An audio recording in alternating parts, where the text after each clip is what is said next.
गजेंद्र को बड़ा अभिमान है महाराज, बड़ा अभिमानी है, कभी नीचे झुककर चलता नहीं। एक दिन की बात, उसी पर्वत में एक बड़ा सुंदर सरोवर है। उस सरोवर में स्नान करने गया। जल में कीड़ा कर रहे थे और हाथियों को तो जल कितना प्रिय होता है। उसी सरोवर में एक बड़ा सा ग्राह रहता था। ग्राह मतलब मगरमच्छ। तो ग्राह ने आज गजेंद्र के पैर को पकड़ लिया। अब गजेंद्र को अनुभव तो हुआ कि किसी ने मेरा पैर पकड़ा है, लेकिन वो अभिमानी विचार करता है मैं क्यों झुकूं, जब पता चलेगा कि गजेंद्र का पैर पकड़ा है तो क्षमा मांगने आएगा। और वो तो महाराज अपने स्नान में लगे। अब ग्राह ने तो जम के पकड़ लिया, उसके रक्त का शोषण करने लगा और जब शरीर से रक्त निकलने लगा तो गजेंद्र को कमजोरी लगी, थोड़ा निर्बल सा अनुभव किया। और जब जल के नीचे झांक कर देखा तो इतने बड़े ग्राह को देखकर घबरा गया।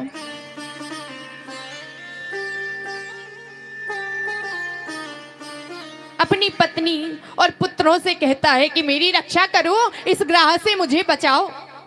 अब सभी 50 पत्नियां और 150 पुत्र सूंड से सूंड मिलाकर खींचने में लग गए। अब गजेंद्र खींच रहे, लेकिन ग्राह ने तो कसके पकड़ लिया। और जल में जल के जीव की शक्ति 100 गुनी अधिक हो जाती है। सब लगे हैं लेकिन गजेंद्र को छुड़ा नहीं पा रहे।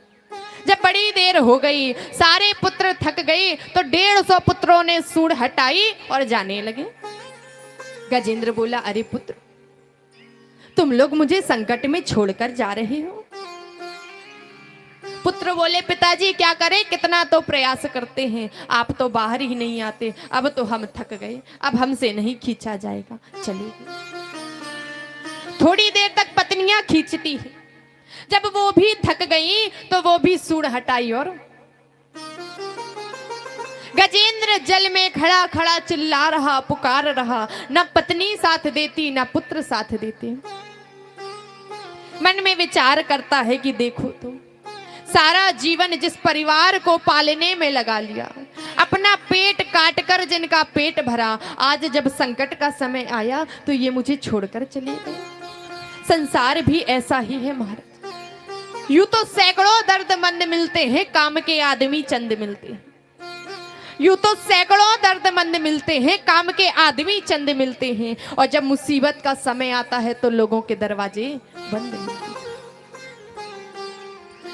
जब सारे बल व्यक्ति के क्षीण हो जाते हैं ना, तब एक बल, एक द्वार उसे याद आता है और वो है प्रभु का द्वार। आज गजेंद्र ने प्रभु को पुकारना चाहा और गोविंद बोलने का प्रयास किया। केवल गो बोला, केवल गो बोला, विंद तो बोल ही नहीं पाया। और प्रभु आए और उसकी रक्षा की, अपने चक्र को आदेश किया और चक्र ने ग्राह के सिर को धड़ से अलग कर दिया। प्रेम से बोलिए भक्तवत्सल भगवान की। गजेंद्र के जीवन में ये दुख आया क्यों? क्योंकि जब सुख था तो वो भगवान को भूल गया। यही शास्त्र कहता है कि दुख में सुमिरन सब करें, सुख में करे ना कोई। और जो सुख में सुमिरन करे तो भैया दुख काहे को हो। सुख में भी भगवान को याद करो तो दुख आएगा ही क्यों।